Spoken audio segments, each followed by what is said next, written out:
Welcome to the After Chat. I'm Michael, I'm Madison. and today we are talking about doing the right thing the wrong way. Yikes. You ready? I am. Let's do it. Welcome to the After Chat. Real questions. Real talk. Real life.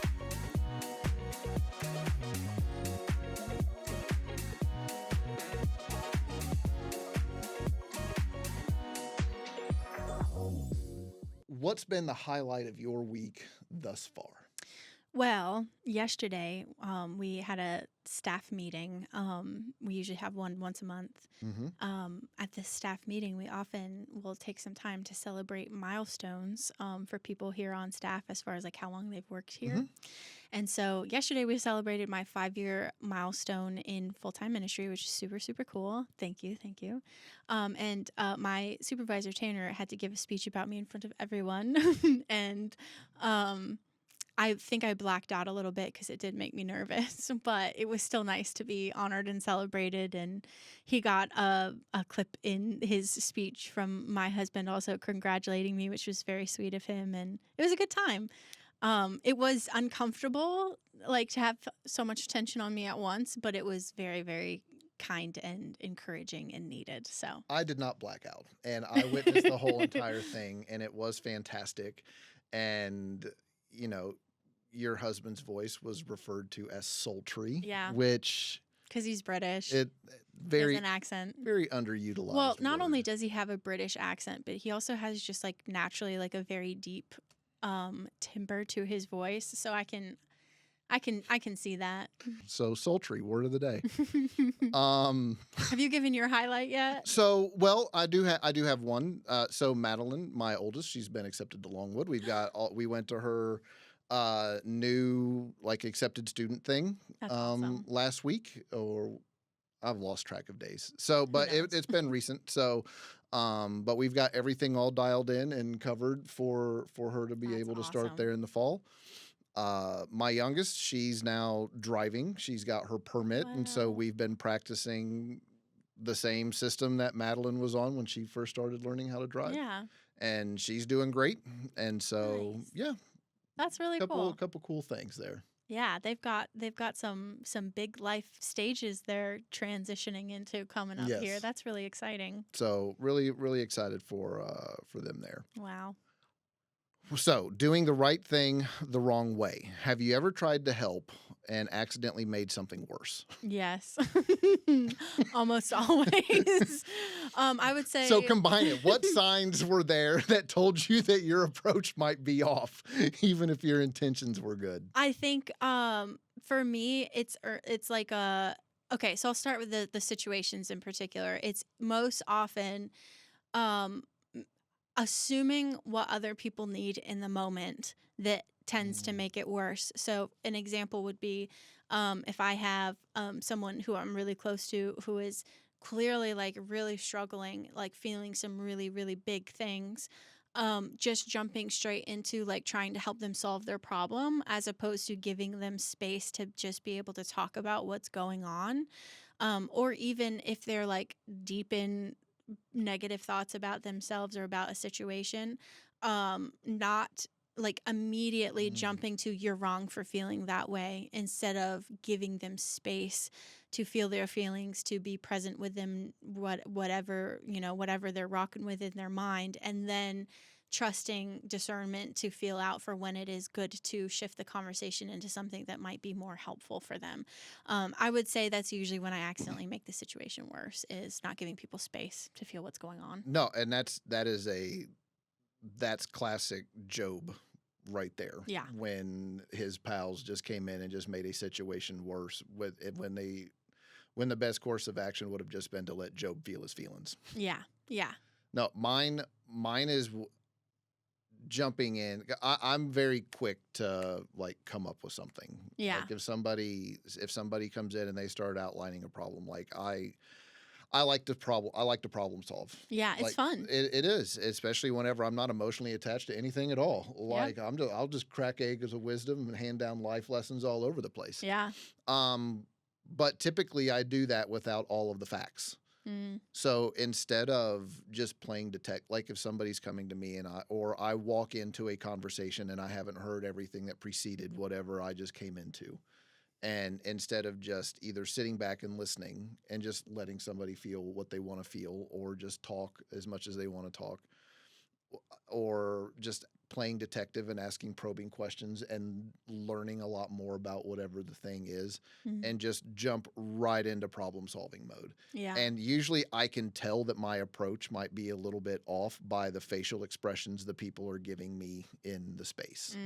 Like if That's it's good. Yeah. like if it's like, what are you talking about? Like just look at you like you're crazy, Yeah. or your hair is on fire. Yeah. Or you get like the stink face, like like Yeah. something like that. Like your approach might be a little bit off, and even if your intentions are good, you're just exasperating a situation. Yeah, definitely.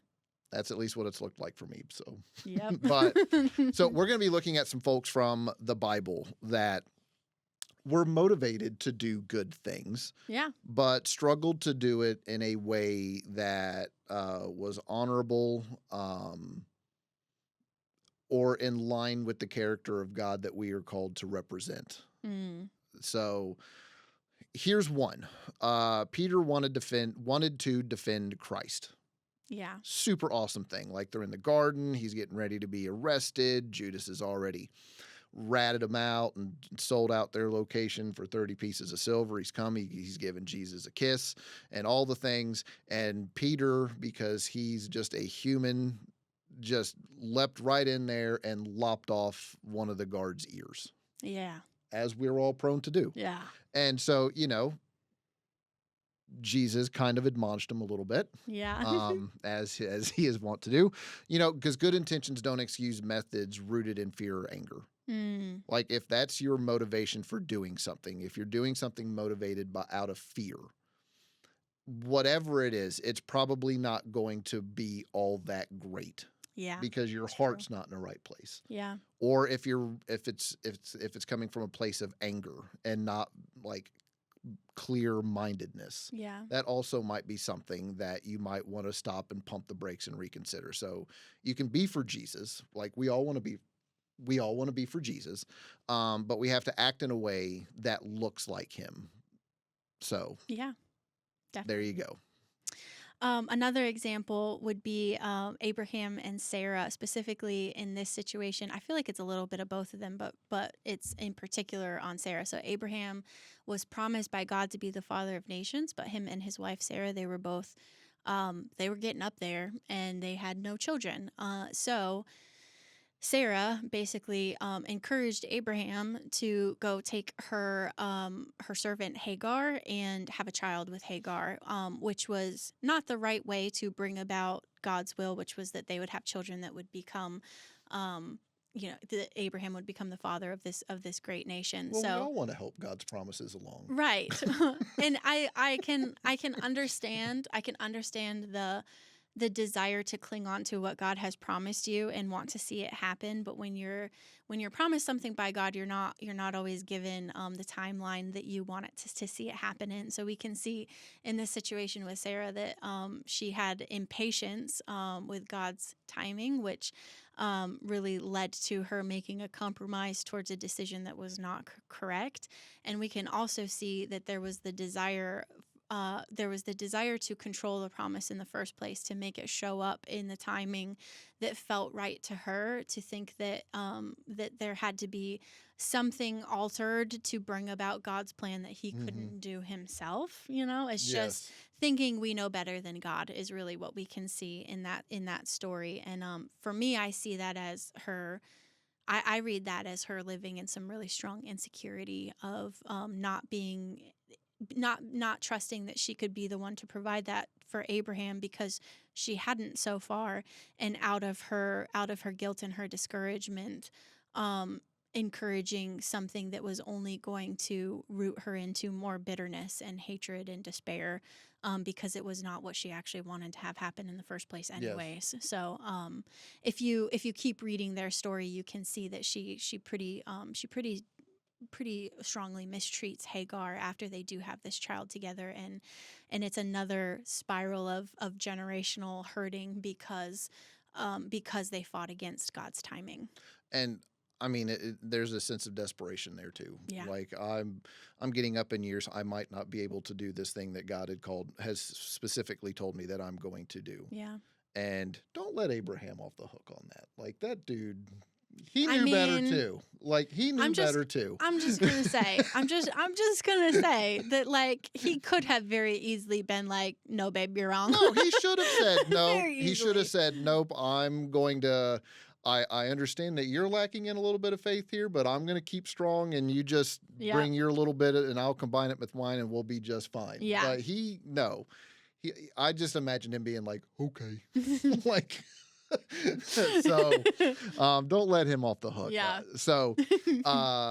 Jonah, this is I can relate to Jonah. Yeah. Jonah wanted justice, which was Yes. the right thing to do, but he didn't want to be obedient to God, which was the wrong thing to do.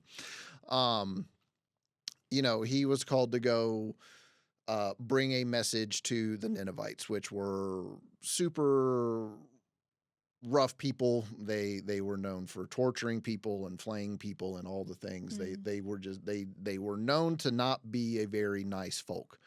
And he was called to go say, hey, if y'all don't repent, then in X amount of days, God's going to bring judgment. And he knew that if he went and did it, like in his heart of hearts, he knew that if he did it, they would repent, and because that's what and God wouldn't punish them. And he Yeah. wanted them punished because Yeah. he didn't like them. But God loves everybody, Yep.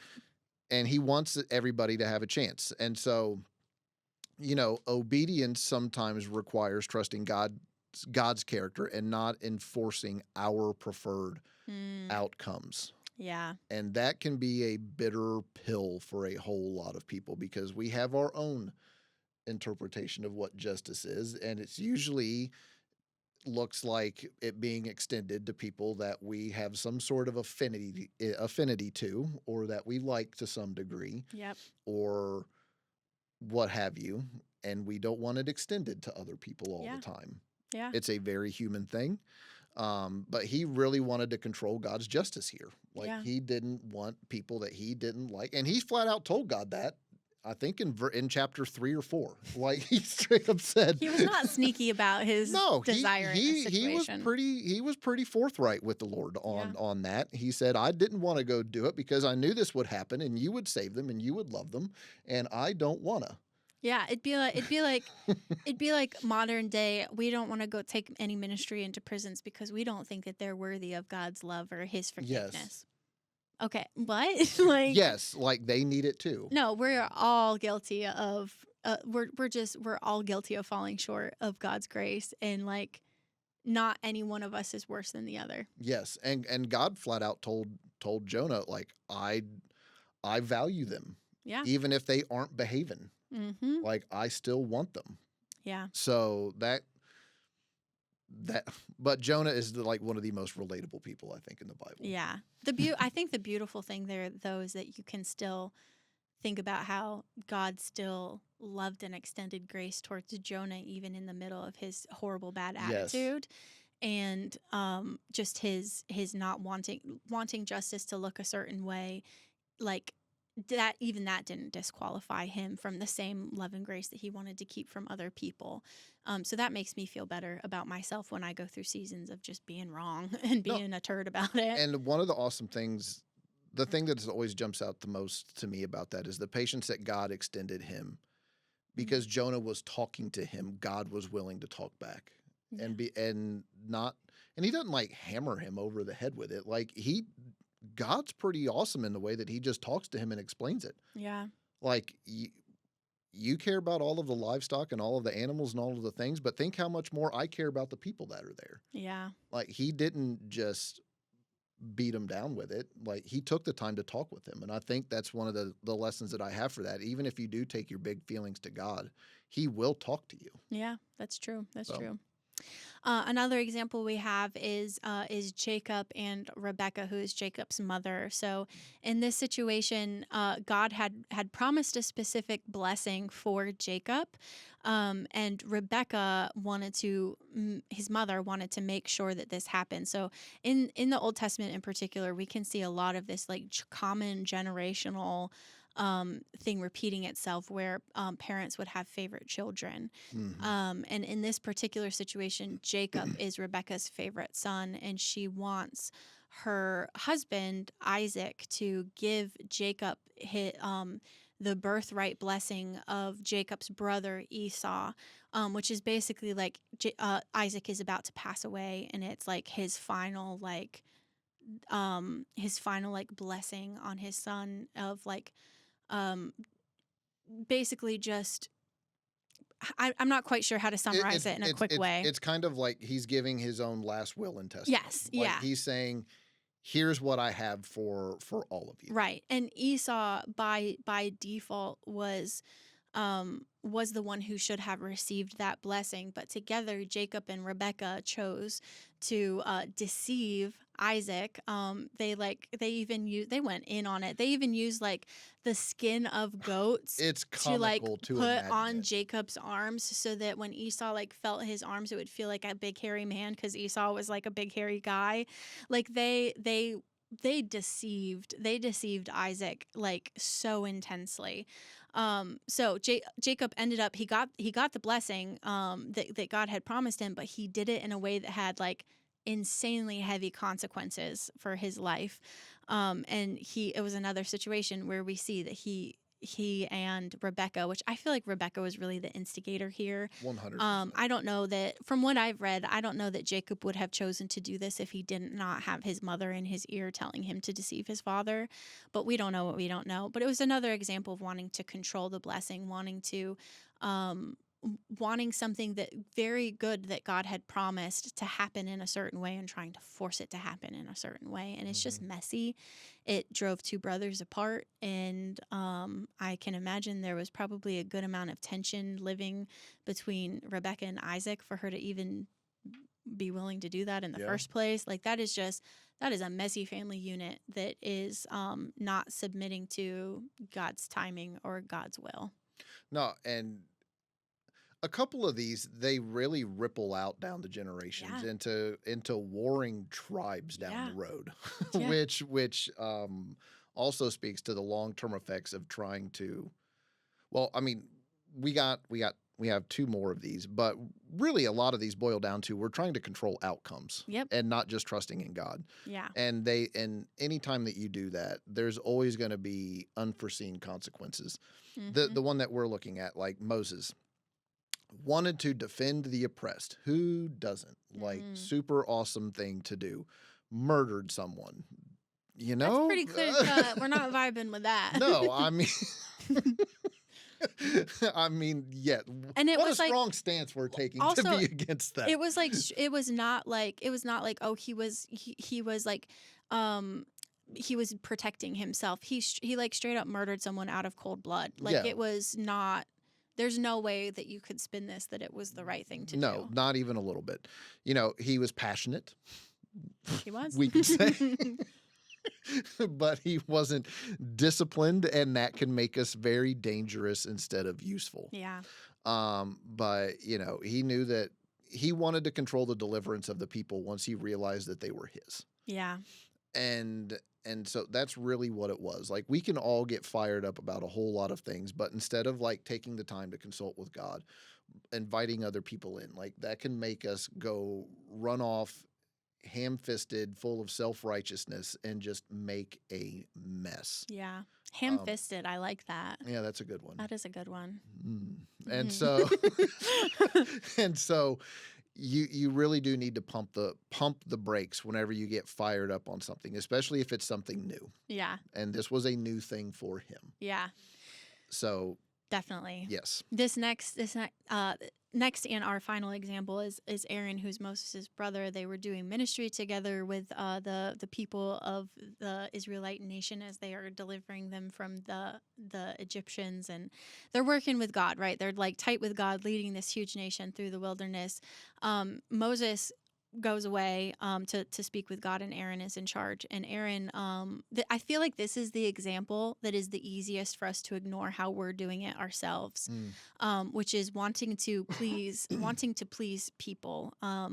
So he basically, the people were being Israelites. They wanted something to worship. So instead Fickle of folks. instead of confronting them and telling them what was actually right to do, he took everyone's gold and he constructed an idol, and he led people away from God by doing this, because all of a sudden now they're worshiping a golden idol instead of the God that had just delivered them from this really tough situation that they were in. So Aaron, we can see how he confused peacemaking with people pleasing, and people pleasing, I think, is one of the main ones that we can really let lead us to spiritual compromise. Because nobody wants to say a hard or difficult thing. Yeah, Like we want people's approval. Yeah, I mean, it would have been much harder to stand in front of all of those people and say no, Yeah, as opposed to a reluctant, well, if this is what you want, yeah, I'm going to compromise my own self and my own beliefs just Yeah. because it's much more difficult than just saying, listen, we were told to wait, so we're going to wait. yep. Full stop. Pleasing people always feels good when you're doing it, until you have to deal with like the consequences of it after Yes. you've please them. But the right thing there is like wanting peace between people and wanting to like settle people's big feelings and be someone that like helps them through their process. That's normal and good, but not in the way in which he did it. Yes. Yeah. So before we pick up the back half of this, we're going to take a moment and check out this clip from Pastor Brian Hughes. Yep. There we go. This is how God wants us to follow him. It's why the Apostle Paul would write, I've been crucified with Christ, and I no longer live, but Christ lives in me. The life I now live in the body, I live by faith in the Son of God who loved me and gave himself for me. For Paul, Jesus was not the sideline coach. He was not a seasonal therapist. He was not a crisis counselor. He became the supreme commander of his life, living inside of him. And Paul just did whatever he was told. At least that was the goal. Paul had totally yielded his life, ceded control to the Son of God who loved me and gave himself for me. In making God the supreme commander of our lives, we ironically discover the kind of freedom that is only found when we live under the direction of the Spirit of God in our lives. It is not self-seeking. It is not about what I want. It is always about God's will, and it is always focused around me, not just here. You have the freedom to hold control, or you can release it and give it to God. That choice is always yours. Brian nails it there. This is all about releasing control, and it is a very hard thing. For some personalities more than others, but this is something that just speaks to our shared humanity, because we all want. I mean, look, that's what was so cool about looking at all of these different examples, because we all want to be able to control our own protection. We all want to be able to have control God's promises. We all want to be able to control justice. We all want to be able to control the blessings and go and get them whenever we want them. And then, then we're good until we need another. We all want to be able to control people's approval of us. Nobody wants to go out and do things that they know are going to ruffle feathers. Yeah. Whenever they're trying to be obedient to God, and that naturally can cause friction points with people that don't share those same views. Yeah. But it is okay to seek and try to follow God, but we do, and we all should be doing that, but we have to do it in a way that is in alignment with his character and his methods of doing things, because his methods, they're not always our default ways of Yeah. operating. Yeah, that's true. That's true.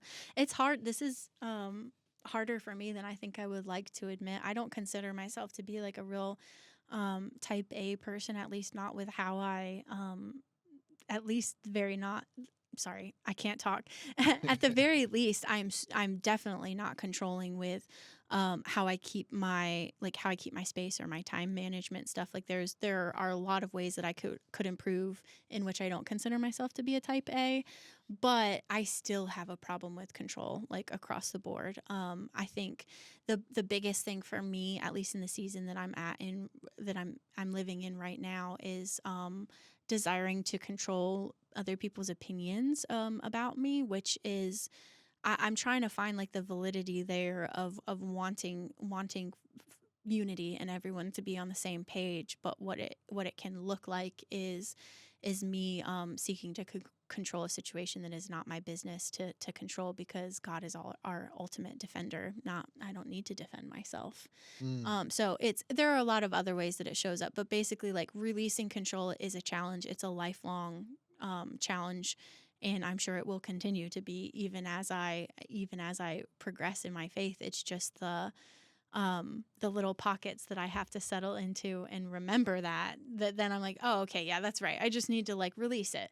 But it's so, even though it's such a challenge, every time that I am able to land in that spot and release control, it is so freeing. So Is there an area where you struggle with more than others?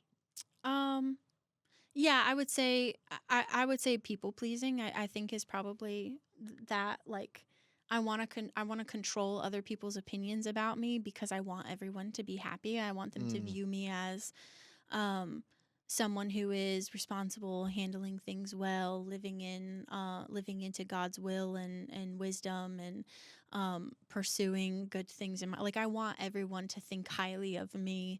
And it's challenging to come across situations where I feel like I do need to defend myself, and then to remember that actually I don't. It's not like it's not focusing on what God wants me to focus on in the situation. God's will in the situation is just for me to walk closely with him and listen to his voice, not be seen a certain way. And so the symptom of feeling like people don't understand me or are viewing me in a way that I don't feel like is fair, that symptom, it's not going to get me anywhere to try and fix it. It's centering myself back on what does God say I need to be focused on.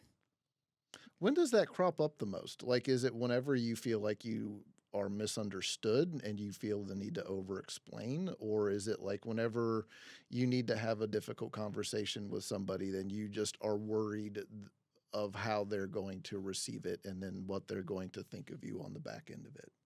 It depends on if I know the person well. If I know the person well, then it's the second one of just that we won't work through whatever conflict that we need to work through, that I'm in the wrong and I don't know it, that like that there's something that is causing disunity between us. If I don't know somebody as well, I think then it probably shows up more often just in the fear and the anxiety over what could somebody see as like my blind spots that I'm not aware of, and I'm causing them inconvenience in some way. Like, it's a lot more surfacey when it's someone that I don't know, but if it's someone that I'm really, really close with, then it does it absolutely spirals more into the who do they think I am kind of a thing. If they don't know me and they misunderstand me, I can let that go really, really easily. Yeah. If I know that you know me, and I feel like you don't understand who I am fully, that is very, very challenging for me. Yeah. But ultimately, it's not my thing to control. Yeah. It is my thing if somebody approaches me with something that I've done or I've said or anything like that. That is my responsibility to respond in a way that is solving the conflict or experiencing growth myself when I need to. That is my responsibility to handle, but it is not my responsibility to be scanning and looking for all of the Yes. ways that I'm being misunderstood, because that is only distracting. And it is a huge use of energy, like Yeah. emotional energy Yeah. too. Yeah. No, it'll zap you. It'll zap you Yes. for days and days, and then all of a sudden you're like, why am I living in this fear for something that happened that, they haven't even come to me and talked to me about? Like, Yes.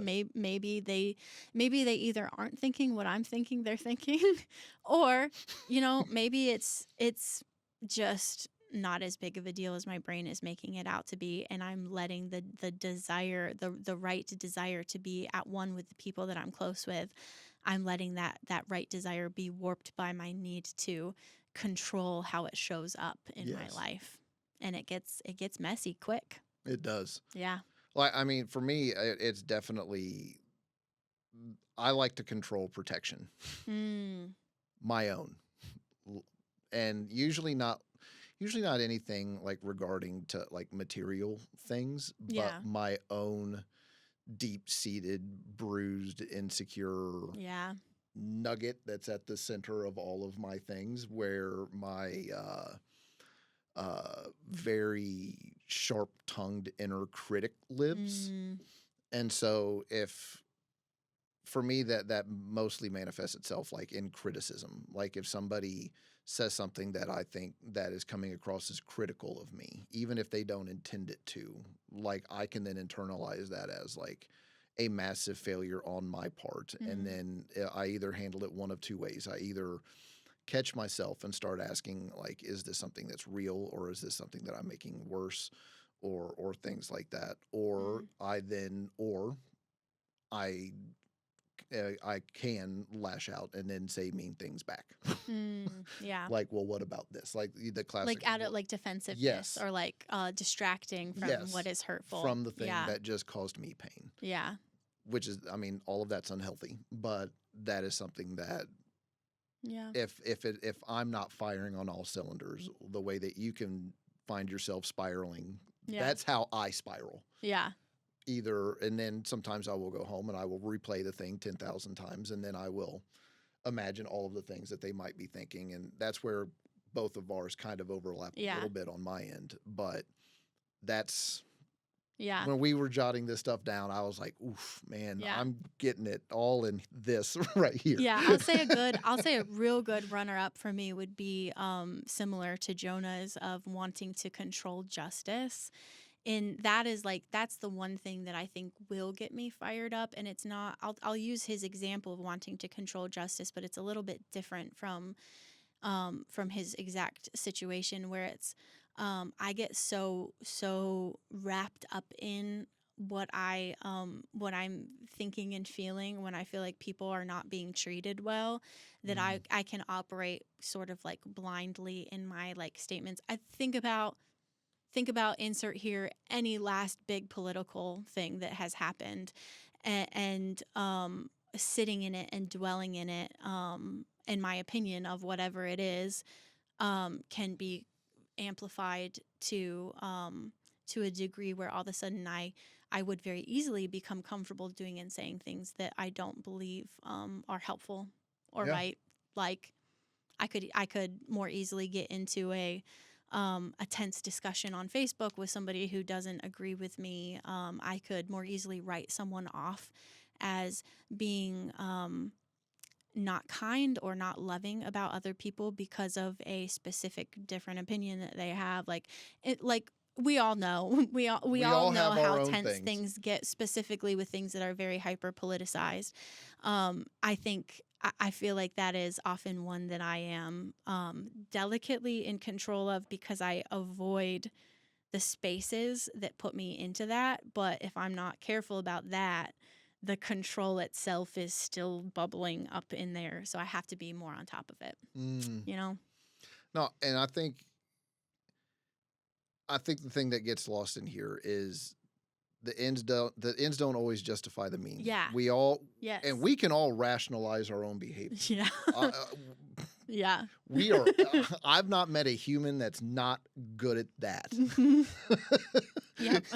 Watch any daytime talk show. Watch any TV courtroom show. Like, I don't know what all the ones are on now, but like People's Court, Judge Judy, like all the Yep. ones, they would bring people in and they would all rationalize their terrible behavior. Yeah. We're all good at it. But God does care about the process as much as he does about the purpose. Yes. That's good. He does. Full stop. Because if you do claim that you are a follower of Jesus, you are called to reflect his character, not just achieve results. Yep. Yeah. All of these people that we listed and the examples that we showed, they were all trying to achieve results Mm-hmm. that in and of themselves might have been considered good or rational or whatever, but they did not reflect God's character. Yeah. Yeah. None of them did. How we pursue something does determine who we become. Whenever you see the people in the scripture that we mentioned, whenever they are firing on all cylinders and they are doing right with God, you see them grow and become more like him. And usually they become more confident and less inclined to try to control. Yeah. Yep. You definitely see that with Moses. Oh, absolutely. But he was human. He got caught up a little bit here and there because we all do. Yeah. But you do see them almost always end better than what they started. Yeah. Yeah. Which does say something about their increasing reliance on him. Yeah. And trust is revealed in how we act. Like when we are fully trusting God, our actions usually do look different than whenever we are acting from a place of fear. Yeah. That's or very a place of anger or some sort of self-righteous high horse that we can all get on from time to time. Yeah, honestly. So, and I think we both kind of hit our things, like the things that we both need to really work on surrendering. Mine is my desire to control my own sense of protection, not just like my physical protection, but my emotional protection. Yeah. I think being self-aware, honestly, most of the time is like half the battle, identifying what it is that gets you going before you're at the point where all of a sudden you're grasping for control, I think is super important. So taking some time to identify, I think what somebody struggles to control the most in those moments of like emotional turmoil, I think is very helpful to catch it before it escapes you. But ultimately, I think asking yourself the question, like, how hard do I want to make this for myself is important, because it can feel really good along the way to indulge in some of these ways where we are exerting control over God's will. And because God is still God, he moves despite us. Mm-hmm. So we still see God's movement and God's plan happening regardless of, what we might be causing in the chaos along the way.